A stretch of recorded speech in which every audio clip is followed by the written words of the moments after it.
네, 감사합니다. 하나님 말씀은 예레미야 1장 4절부터 14절까지 말씀되겠습니다. 구약 쪽에 1049페이지가 되겠네요. 예레미야서 1장 4절부터 14절까지 말씀되겠습니다. 제가 한 절, 여러분들이 한 절 이렇게 교독해 읽다가 마지막 절은 같이 합독해서 읽겠습니다. 천천히 읽겠습니다. 여호와의 말씀이 내게 임하니라 이르시되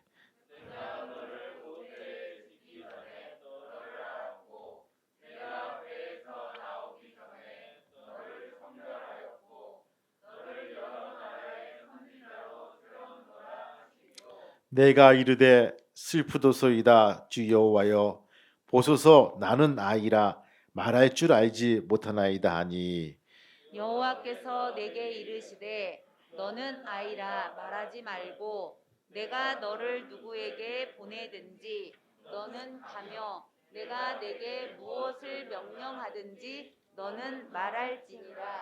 너는 그들 때문에 두려워하지 말라 내가 너와 함께하여 너를 구원하리라 나 여호와의 말이니라 하시고 여호와께서 그의 손을 내밀어 내 입에 대시며 여호와께서 내게 이르시되 보라 내가 내 말을 내 입에 두었노라. 보라 내가 오늘 너를 여러 나라와 여러 왕국 위에 세워 내가 그것들을 뽑고 파괴하며 파멸하고 넘어뜨리며 건설하고 심게 하였느니라 하시니라. 여호와의 말씀이 또 내게 임하니라. 이르시되 예레미야야 네가 무엇을 보느냐 하시매 내가 대답하되 내가 살구나무 가지를 보나이다. 여호와께서 내게 이르시되 내게 잘 보았도다 이는 내가 내 말을 지켜 그대로 이루려 함이니라 하시니라. 여호와의 말씀이 다시 내게 임하니라. 이르시되 내가 무엇을 보느냐 대답하되 끓는 가마를 보나이다. 그 일면이 여기서부터 기울어졌나이다 하니 같이 읽겠습니다. 여호와께서 내게 이르시되 재앙이 북방에서 일어나 이 땅의 모든 주민들에게 부어지리라. 아멘.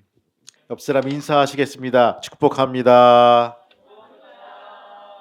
반갑습니다. 3월의 시전 사항이 말씀을 듣자입니다. 따라합시다. 말씀을 듣자. 말씀을 듣자. 여러분 믿음은 들음에서 난다는 것입니다. 자꾸 들어야 돼요. 여러분 잔소리도 들어야 돼. 잔소리 누가 할까요? 그렇죠. 가장 친하신 분이 하는 거예요. 가장 가까운 분이 하는 거예요. 여러분 옆집 아저씨가 하십니까? 하시는 분도 있어요. 그렇죠? 할 수 없어. 그렇죠? 그분들 그게 사명이 아니기 때문에. 근데 가장 가까운 분, 가장 친한 분이 하시는 거예요. 여보, 내가 틀어졌어. 이렇게 그렇죠? 한 번씩 고쳐주는 거야.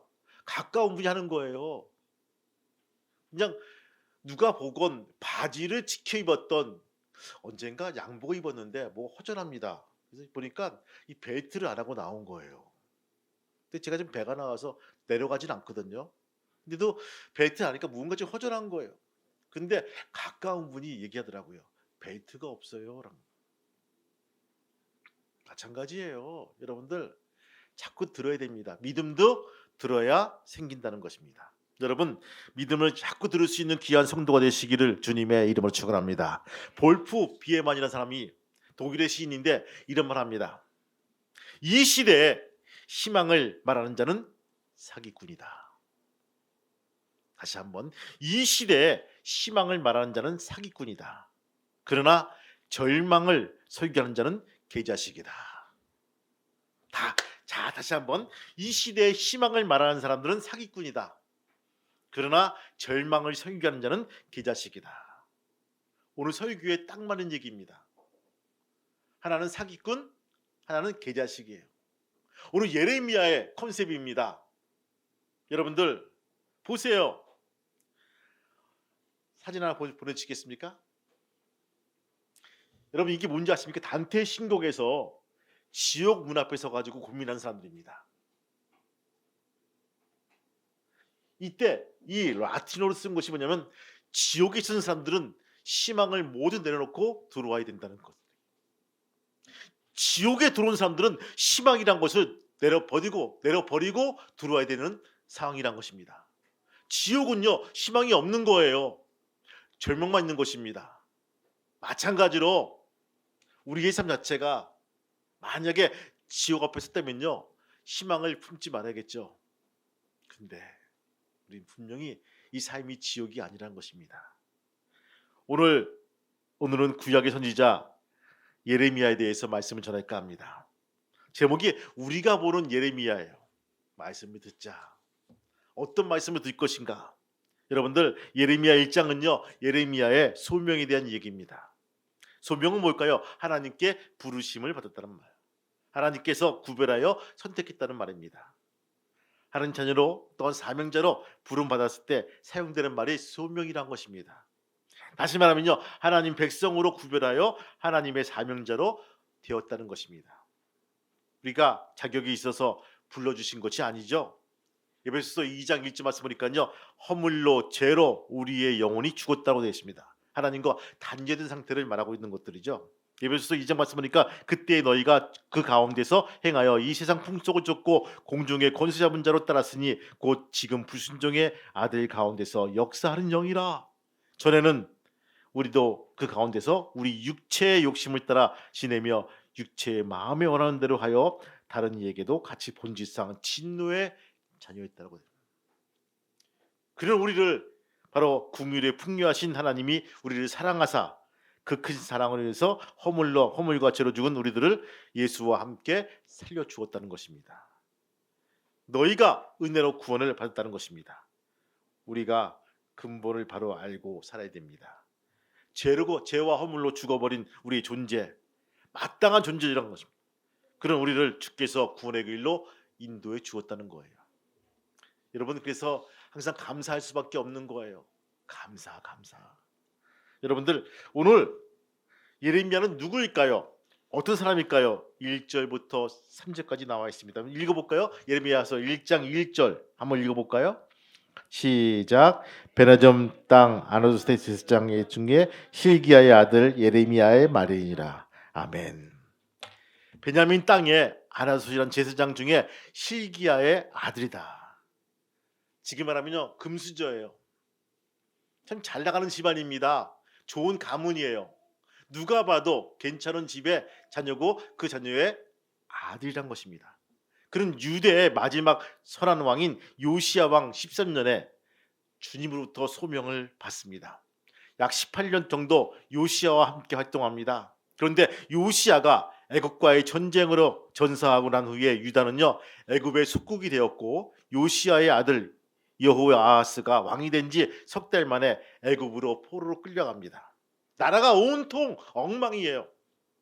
사실 유다는요, 요시야가 죽고 난 다음에는요, 이미 기울어진 상태란 것입니다. 여호아하스가 애굽으로 끌려가자 요시야의 다른 아들인 여호아김이 등극했고 또 그의 뒤를 따라서 여호아긴, 시드기야가 차례로 등극해서 유다가 멸망하게 됩니다. 이런 아주 어려운 시대에 예레미야가 활동하게 됩니다.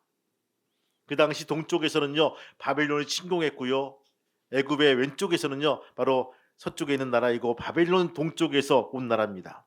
그런 강대국 애굽과 바로 바벨론이 서로 이렇게 마주보고 있으면서 침공한 그런 어려운 시기란 것입니다. 이스라엘은 동방에 있는 바벨론으로부터 침공을 당했을 당시 힘이 없었기 때문에 그들의 속국이 될 수밖에 없었죠. 북이스라엘은요, 멸망시킨 아수르는 이스라엘인들을 흩어서 이방인들을 살게 하고 혼혈 정책을 썼고, 바벨론은요, 포로 정책을, 즉 인지 정책을 썼는데 이때 바로 다니엘도 포로 잡혀갔습니다. 이것이 요시야가 죽고 난 다음에 요시야의 두 번째 아들인 여호아김 때 일어난 사건이란 것입니다. 그 이후 여호아김이 즉위하자 석 달 만에 또 다른 사람들과 함께 바벨론의 포로로 가게 됩니다. 이때 에스겔도 포로로 끌려가게 되죠. 그리고 난 후 마지막 왕인 바로 여호아김의 삼촌인 시드기야가 즉위했는데, 시드기야 역시 하나님 앞에 악한 왕이 됨으로써 BC 586년 유다는 완전히 멸망하게 되었다는 것입니다. 성전도 모두 파괴되고 말았다는 것이죠. 이런 역사적인 환란기에 예레미야가 선지 활동으로 약 50년 동안 했는데 정말 힘든 시기에 했다는 것입니다. 여러분 기억하시기 바랍니다. 이 시대에 희망을 말하는 것은 사기꾼이요, 그러나 절망을 설교하는 것은 계자식이다. 딱 맞는 말이란 것. 여러분 이 시기에 무슨 희망을 말하겠습니까? 이 시대에 무슨 절망을 노래하겠어요? 그가 외친 메시지가 무엇입니까? 하나님께서는요 예레미야에게 말씀하십니다. 너는 나가서 외치라. 무엇을 외치라고 하십니까? 너희가 망한다고 외치라. 그리고 구원이 있다라고 외치라. 멸망과 구원을 동시에 외치라는 거예요. 즉 쉽게 말하면요 계자식과 사기꾼을 외치라는 거예요. 멸망과 희망을 외치라는 거예요. 너를 뽑으며 파괴하며 파멸하며 넘어뜨리며 건설하며 심게 되느니라고 일로 외치라는 것입니다. 여러분들 한번 읽어볼까요? 10절 말씀 한번 읽어볼까요? 10절 말씀 시작. 보라 내가 오늘 너를 여러 나라와 여러 왕국 위에 세워 내가 그것을 뽑고 파괴하며 파멸하고 넘어뜨리며 건설하고 심게 하였느니라 하시니라. 아멘. 이겁니다.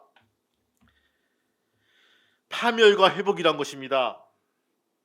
뽑고 파괴하고 파멸하고 넘어뜨리라는 것은 이스라엘의 모든 부정과 불의와 거짓과 우상 숭배를 다 타파하도록 하겠다는 것입니다.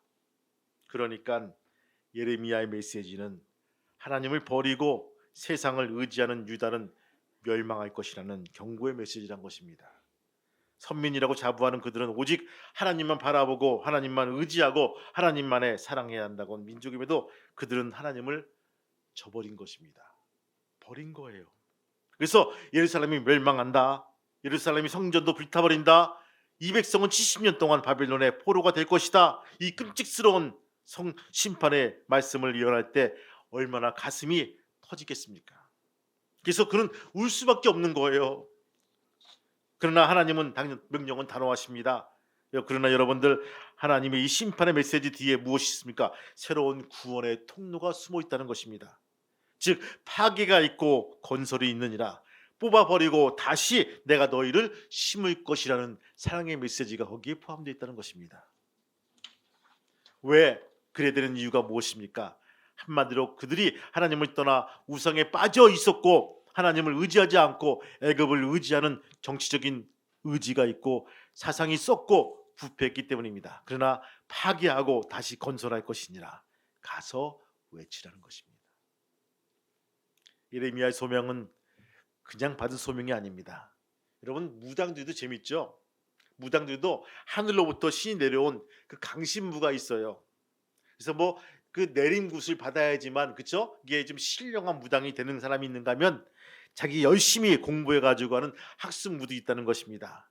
선지자 중에서도요. 바로 자기가 선지자 노릇을 하고 싶다고 자원해서 나선 사람이 있는가 하면 전적으로 하나님으로부터 붙들림 받아서 역사하는 그런 행한 사람이 있다는 것입니다. 하나님께서 예레미야에게 민족들과 왕국들로 하여금 세우셨다는 것을 우리에게 일러주고 있죠. 여기서 세운다는 말 대리인이란 것입니다. 감독자로서 일을 맡긴다는 것입니다. 하나님께서 예레미야를 하나님의 대리인으로 일을 맡기신다는 말씀입니다. 이런 국가 원수의 대리인으로서 외교 업무를 수행하는 대사와 같다. 비록 그가 부족한 인간이지만 이제 그의 말은 신적인 권위를 가지고 바로 대언하는 것입니다. 예레미야 23장 29절 말씀 보니까 나 여호와가 말하노라 내 말이 불같지 아니하냐 반석을 쳐서 부스러뜨리는 방망이 같지 않냐. 하나님의 사람이 전하는 이 하나님 말씀은요 이처럼 강한 능력이 있다는 것입니다. 모든 것을 태워버리는 불같은 말씀이란 것입니다. 아무리 강한 바위라도 쳐서 부서뜨리는 방망이란 것입니다. 그 어떤 것도 다 해결할 수 있는 능력의 말씀이란 것입니다. 이 말씀으로 사람이 변화됩니다. 가정이 변화됩니다. 교회가 변화되고요. 나라가 변화됩니다. 어떤 것도 변할 수가 있다는 것입니다. 이 사명을 받은 사람은요 바로 우리 모두가 되어야 될 것입니다. 여러분 무엇보다 사명받고 변화되는 귀한 성도가 되시기를 주님의 이름으로 축원합니다. 본문에서 우리는요 설득하신 하나님을 보게 됩니다. 성경을 보게 되면 대체로 하나님은요, 하나님의 이미지를 우리가 엿볼 수가 있습니다. 그러나 오늘 본문에 보시면요, 하나님의 이미지는 일반적으로 성경의 아버지 이미지가 아니라 어머니의 이미지로 표현되고 있습니다. 낯설고 생소한 이미지로 보게 되죠. 하나님께서 예레미야를 부르시는 장면이 오늘 나와 있는 장면이죠. 여러분들 5절 한번 보실까요? 5절 말씀 한번 보시겠습니다. 같이 읽겠습니다. 5절 시작. 내가 너를 모태 짓기 전에 너를 알았고 내가 배에서 나오기 전에 너를 성별하였고 너를 여러 나라의 선지자로 세웠노라 하시기로. 아멘. 참 좋은 말로 하십니다. 하나님께서 친히 예레미야를 하나님의 종으로 부르신다는 사실을 알리시는 거예요. 그런데 예레미야 응답은 아직 걸작입니다. 어떡하죠? 여러분들 6절부터 보세요. 6절부터 내가 이르되 슬프도소이다 주 여호와여 보소서. 아니, 대답이 울기 시작합니다. 그 말씀을 듣고 울기 시작하는 거예요. 그리고 핑계를 대기 시작합니다. 6절 말씀을 여러분들 읽을까? 6절 말씀 볼까요? 6절 시작. 내가 이르되 슬프도소이다 주 여호와여 보소서 나는 아이라 말할 줄 알지 못하나이다 하니. 아멘. 나는 아이라 말할 줄 알지 못하나이다. 무슨 소리입니까? 나는 아이처럼 말을 제대로 하지 못하기 때문에 선지자 노릇을 할 수가 없습니다. 핑계대는 거예요. 그러자 하나님께서는 그렇게 달래십니다. 너는 아이라 하지 말고 내가 너를 누구에게 보내든지 너는 가며 내가 내게 무엇을 명하든지 너는 말할지니라. 그러니까 말 잘 못해서 너 괜찮다. 내가 할 말은 너에게 다 일러줄 테니까 너는 그것을 가서 저럼 되는 거야. 이렇게 또 일러주십니다.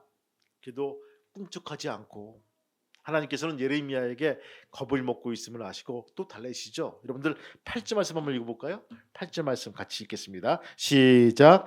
너는 그들 때문에 두려워하지 말라. 내가 너와 함께하여 너를 구원하리라. 나 여호와의 말이니라 하시고. 아멘. 밑줄을 그으세요. 쭉 그으시면서 그러니까 겁을 내지 말라. 내가 너와 함께 할 것이고 문제가 생기면 내가 너를 지켜줄 거야. 이렇게 설득하십니다. 어디 그뿐입니까? 9절 말씀 보면요, 하나님 친히 그 손을 입에 대시면서 내 말을 내 입에 두었노라는 말씀의 능력을 부어주십니다. 할렐루야. 얼마나 큰 영광입니까? 이쯤 되면요, 대부분 사람들은 아멘, 할렐루야, 아버지 감사합니다, 오 하나님 감사합니다, 이렇게 돼야 되는 거예요, 각본이. 그런데 예레미야가 아직 아멘을 하지 않습니다. 여러분들 한번 읽어볼까요? 11절 말씀을 읽어볼까요? 11절 말씀 시작. 여호와의 말씀이 내게 임하시나 이르시되 예레미야가 내게 무엇을 보느냐 하시매 내가 대답하되 내가 살구나무 가지를 보나이다. 아멘. 여호와의 말씀이 또 내게 임하니라. 이 말씀 보면요, 하나님께서 또 예레미야를 달래시고 설득하신 모습들을 보게 됩니다. 놀랍게도 13절 말씀 보니까요, 여호와의 말씀이 다시 내게 임하니라. 하나님께서 또 예레미야를 달래시고 또 달래시고 설득하시고 계신 이야기를 보게 됩니다. 우린 여기서 무엇을 느끼십니까? 마치 어머니가 어리광을 부리고 있는 아이를 달래고 설득하고 있는 모습들을 보고 있지 않습니까? 속이 까맣게 타면서도 참고 견디며 설득하는 바로 그 모습을 보고 있지 않습니까? 여기서 우리는 고린도서 13장 7절 말씀을 엿볼 수가 있습니다. 모든 것을 참으며 모든 것을 믿으며 모든 것을 바라며 모든 것을 견디어 내느니라. 할렐루야. 지금 하나님께서는요, 예레미야를 참아주시고 믿어주시고 바라봐 주셨고 또 견디어 주고 있다는 것입니다. 왜 그럴까요? 하나님께서 예레미야를 사랑하셨기 때문입니다. 어디 예레미야만 사랑했습니까? 아닙니다. 우리 모두를 하나님은 사랑하십니다. 그래서 우리를 참아주시고 우리를 믿어주시고 우리를 바라봐주시고 우리를 견뎌주고 계신다는 것입니다. 왜 그렇습니까? 우리를 사랑하시기 때문입니다. 그래서 오늘 우리가 이렇게 주님 앞에 나올 수 있었고 오늘 이렇게 은혜 가운데 살 수가 있다는 것입니다. 근데 예레미야는 왜 그렇게도 아멘을 하지 못했을까요? 왜 아멘이 안 나왔을까요? 위에서 말씀드린 당시 상황 때문이었습니다. 예레미야가 살던 시대는요, 이스라엘 역사상 가장 암울한 시기란 것입니다. 국내적으로 보시면요, 요시야 왕이 죽던 후에 우상 숭배가 극성을 부리고 영적으로 어둠이 짙게 깔려 있는 그 시대란 것입니다. 뭘 봐도 온전한 것이 아무것도 없어요. 여러분, 지금 시대와 너무 흡사하지 않습니까? 또 후기적으로 보시면요, 바벨론이 등장하면서 당시 근동의 패권을 장악하고 정복의 길을 나서며 주제 요청지에 잡고 있는 유대의 멸망을 이제 앞에 두고 시간 문제라는 것을 총각이 다투고 있는 모습들을 보게 됩니다. 제 페이스북에 그림 한 장이 들어왔습니다. 어느 여자분이 군복을 입고 총을 딱 메고 군모를 방탄모를 딱 쓰고 있는 그런 아름다운 여자 모습이에요. 뭔가 것들이 우크라이나 영부인의 모습이다. 어느 나라 영부인이 갑옷을 입고 전투복을 입고 방탄모를 쓰고 총을 들고 나와서 내 나라 내 민족을 지켰다고 한 영부인이 어디 있었습니까? 그런데 젤렌스키의 부인, 우크라이나의 영부인이 그런 모습으로 찍혀가지고 전 세계 사람들의 마음을 움직이고 있더라고요. 내 나라와 내 민족은 내가 지킨다는 거예요. 도와달라는 것이 아닙니다. 내 나라와 내 민족은 우리 민족이 지킨다는 거예요. 여러분, 국리적으로 우상이 짙게 깔려있는 이 시대, 국외적으로 바벨론이 이제는 거의 다 왕성해서 잡아먹고자 하는 그런 시대에 예레미야가 어떻게 아멘할 수 있겠습니까? 계자식이며 사기꾼밖에 될 수 없는 이런 시기에 절망을 말해도 계자식이고 희망을 말해도 사기꾼이라는 이 시대에 예레미야가 무슨 말 하겠습니까?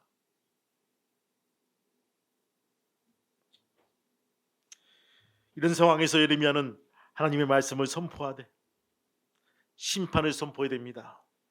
유다의 죄 때문에 바벨론에게 멸망을 당할 것이라고 선포해야 됩니다. 차라리 바벨론에게 빨리 행복하는 것이 하나님 뜻에 순종하는 길이라고 외쳐야 됩니다. 그래서 민족주의자들은요, 국수주의자들은요, 매국노라고 비난을 합니다. 정말 힘든 상황입니다. 자기 백성들의 멸망을 선포하고 나아가 백성들에게 민족의 반역자 소리를 들어야 하는데 어찌 그것이 쉬운 일이겠습니까? 그래서 예레미야는 아멘하지 못합니다. 핑계를 대고 도망치고 싶었을 것입니다. 그래서 그렇게 하나님 속을 까맣게 타게 하면서도 버티고 있는 것을 엿볼 수가 있습니다. 물론 예레미야 입장에서 보면요, 이해가 됩니다. 그러나 예레미야가 절박한 상황 속에 있던 이스라엘 백성들을 생각한다면요, 아멘을 했어야 되겠죠. 풍전등화 같은 국가적 위기 앞에서도 하나님 뜻이 무엇인지 알지 못해 방황하는 저 어리석은 이스라엘 백성들을 생각하면 아멘을 했어야 될 것입니다. 더더욱 하나님의 안타까운 마음을 우리가 이해한다면 우리는 아멘했을 것입니다. 이스라엘 백성이 사랑하신 하나님의 그 뜨거운 마음을 헤아릴 수 있었다면 아멘을 해야 됩니다. 그리고 그 길을 자신의 길로 가면서 영광스러운 길이요 복된 순교의 길인 것을 알고 저벅저벅 나가야 될 것입니다. 맞습니다. 우리가 하나님 앞에서 한번 아멘할 수 있는 귀한 성도가 되시기를 주님의 이름으로 축원합니다. 그 길이 힘들고 어려운 길일지라도 그 길을 과감하게 걸어갈 수 있다면 우리는 순교자의 삶에, 선지의 삶에 설 수 있다는 것입니다. 우리에게 필요한 것이 무엇이죠? 선교 의식이 우리에게 필요합니다. 소명 의식이 필요합니다. 하나님은 국가의 난국에 예레미야를 사명자로 민족의 지도자로 세우셨습니다. 나라가 위태울 때 분단된 조국에 부패하고 정치 지도자들이 타락하고 경제 질서가 무너질 때 하나님은 의로운 사람들을 세우십니다. 그때 예레미야를 하나님이 불러주십니다. 예레미야는 나선 것이 아닙니다. 대통령의 국회의원에 출마한 것도 아닙니다. 나 선지자 시켜달라고 나온 것도 아니에요. 그냥 불렀어요. 불러서 일감을 주신 것입니다. 여러분, 기도원도 불렀습니다. 솔로몬도 불렀어요. 다윗도 불렀습니다. 바울도 불렀어요. 모세도 부르셨고요. 예수님의 제자들도 불렀습니다. 또 저와 여러분들도 불렀습니다. 믿으면 아멘. 불렀기 때문에 나온 것입니다. 하나님은 우리를 구원자로 부르심이지만 더 나아가서 사명자로 부르신다는 것입니다. 소명의식이란 무엇일까요? 지금 나에게 주어진 일이 하나님이 주신 일이라는 일을 알고 그 일을 충성스럽게 일하는 바로 그 의식이 소명의식이란 것입니다. 내가 해도 되고 안 해도 되고 이것이 아니란 것입니다. 하나님이 나에게 주신 소중한 일감, 그 일감을 열심히 하는 그런 의식이란 것입니다. 지금 예레미야에게 일을 맡기십니다. 누가 맡깁니까? 하나님이 맡기십니다. 내가 좋아서 할 일이 아닙니다. 여러분 다시 한번 읽어볼까요? 4절 5절 말씀 한번 읽어볼까요? 4절 5절 말씀 시작. 여호와의 말씀이 내게 임하니라. 이르시되 내가 너를 모태에 짓기 전에 너를 알았고 내가 배에서 나오기 전에 너를 선견하였고 너를 여러 나라의 선지자로 세웠노라 하시기를. 아멘. 복중에 짓기 전에 알았다는 거예요. 태에서 나오시기 전에 구별했다는 거예요.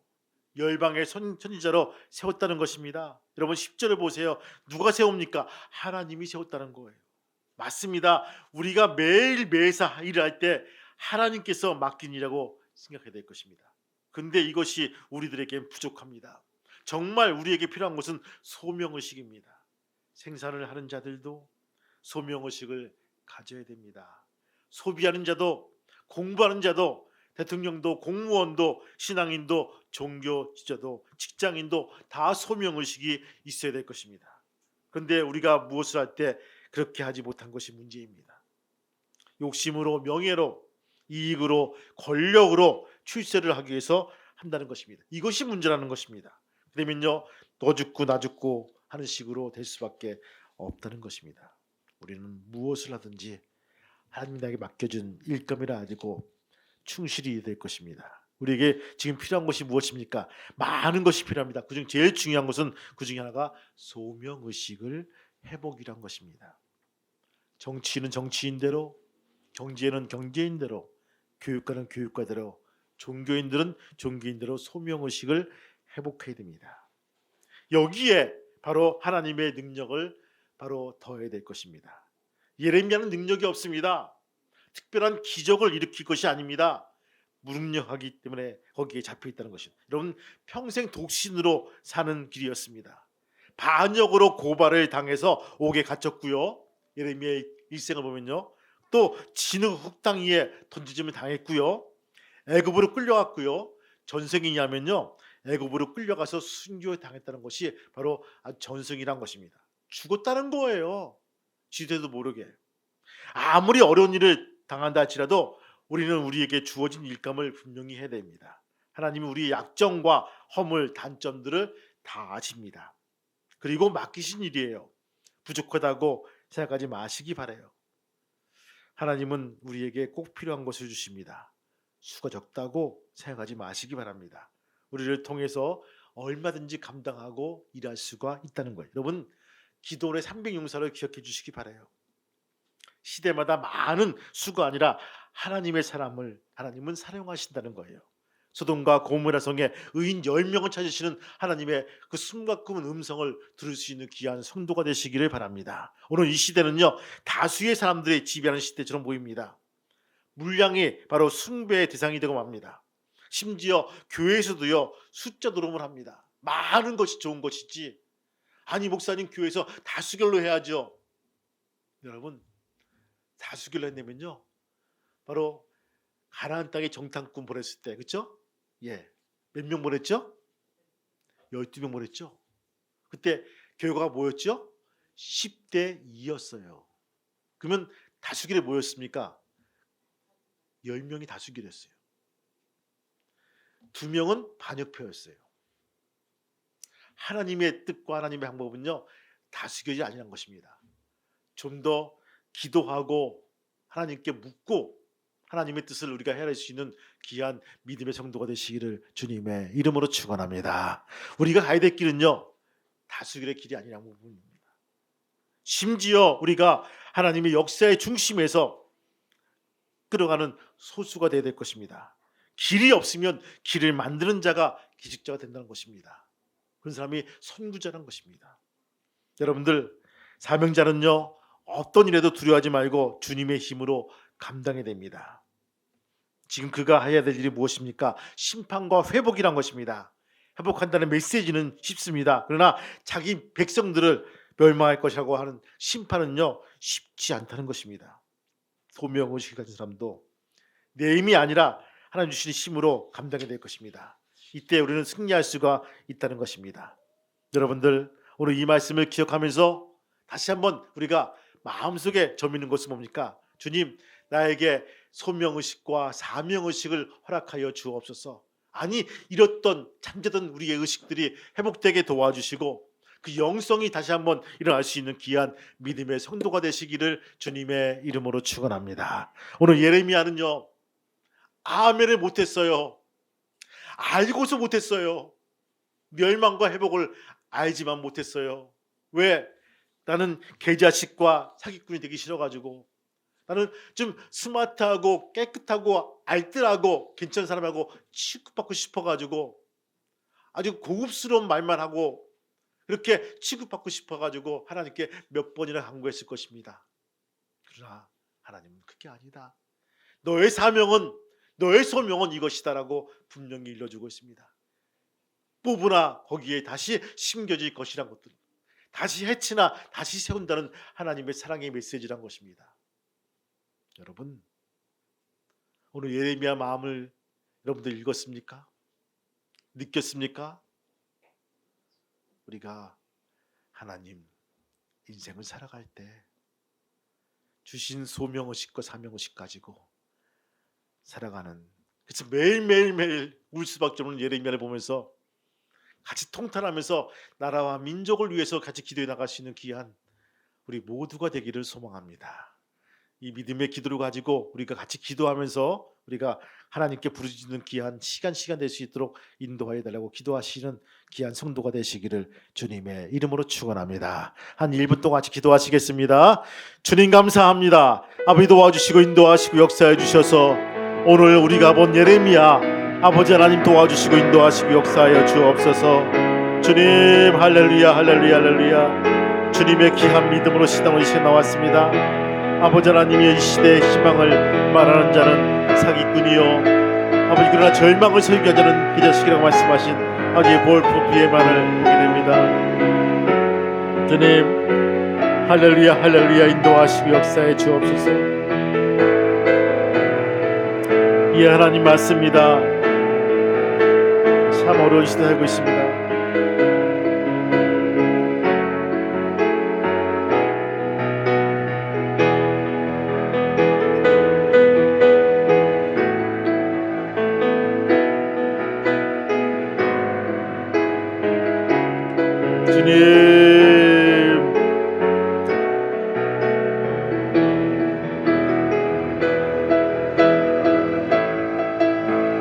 주님,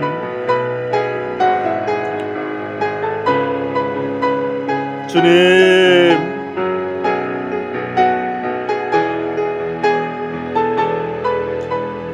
아버지 하나님,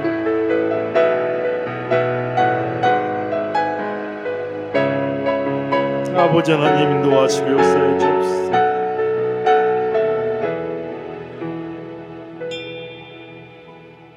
주님, 우리는 가끔씩 우아하고 멋지고 멋진 그런 사람만 되기를 소망합니다.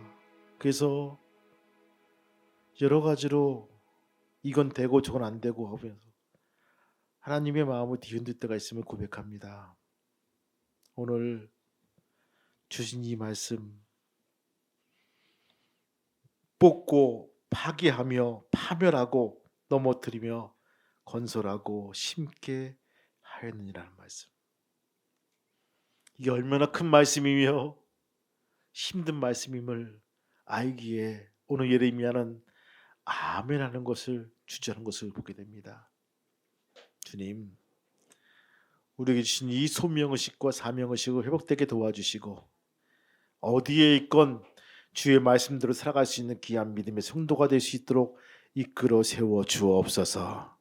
아버지 하나님, 오늘 예레미야가 처했던 이 당시가 지금의 우리의 모습이 아닙니까? 주님, 도전받게 도와주시고 입을 벌리게 도와주시고 움직이는 신앙이 될 수 있도록 도와주시고 인도하여 주시옵소서. 3월 한 달 말씀을 잘 듣게 도와주시고 믿음이 생기게 도와주셔서 믿음의 사람이라고 칭함받을 수 있는 귀한 성도가 될 수 있도록 허락하여 주옵소서. 예수님의 이름으로 기도합니다. 아멘.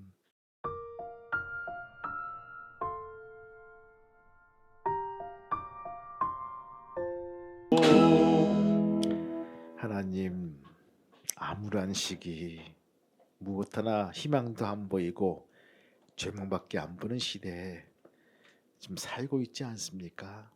코로나로 3년째 어두운 그늘 밑에서 숨어 살고 있는 우리의 성도들을 이제 빛을 바라보게 도와주시고 나올 수 있도록 인도하여 주옵소서. 희망을 노래하게 도와주시고 주님을 바라보며 나갈 수 있는 귀한 믿음의 성도가 될 수 있도록 인도하여 주옵소서. 오늘 예레미야 시대에 이런 암흑 시기에 또 외침의 그런 어려움 속에서도 하나님은 예레미야를 불러서 이런 막중한 임무를 주신 것을 보게 됩니다. 성서를 읽을 때마다 우리의 마음이 미어지게 도와주시고 눈물을 흘리게 도와주시고 나라와 민족을 위해서 기도해 나갈 수 있는 귀한 믿음의 지체가 될 수 있도록 인도하여 주옵소서. 소설 이야기가 아니라 지금 우리의 이야기 되게 도와주시고 하나님을 향해서 기도의 문을 열고 폭포수 같은 눈물을 흘리면서 기도해 나갈 수 있는 귀한 믿음의 성도가 될 수 있도록 허락하여 주시옵소서. 이제는 우리 주 예수 그리스도의 은혜와 하늘 아버지의 크신 사랑하심과 성령님의 감동과 역사 인도하심이 오늘 머리 숙인 성도들과 저희 가정과 지체들과 사업장과 아래케 평화교회 위에 이제부터 영원토록 함께 하시기를 간절히 축복하며 기도하옵나이다. 아멘.